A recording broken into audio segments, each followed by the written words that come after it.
Welcome back to ZPTV and our Ask a Specialist series. Today in our studio, I have a sports-trained orthopedic surgeon from the Central Orthopedic Group, Dr. Jordan Kerker. Welcome back. Thank you. So what would be maybe the most common shoulder injury that you happen to see?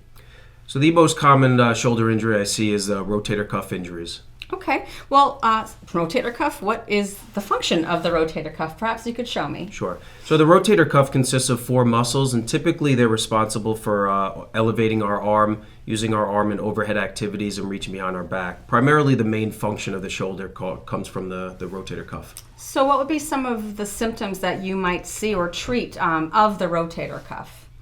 So a lot of symptoms initially begin with pain and a dull ache over the shoulder, typically right over this area that radiates straight down the arm. It's called referred pain, similar to people who have a heart attack that have pain up in the jaw or down the arm. Shoulder pain and rotator cuff injuries refer pain right down the arm. So a lot of patients will come in complaining of just arm pain, but it's typically coming from the rotator cuff. And I would think with some of the warm weather and a lot of people getting out there to play sports, this is something that you might be seeing more frequently. So what would be maybe the diagnosis of any of the problems or ailments that you see?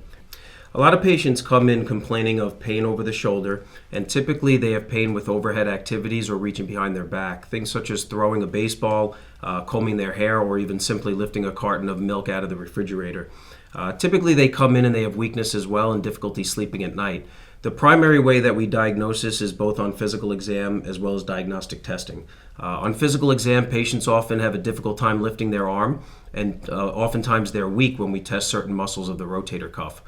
The primary diagnostic test is an MRI, and that confirms that the rotator cuff is either inflamed, partially torn, or fully torn.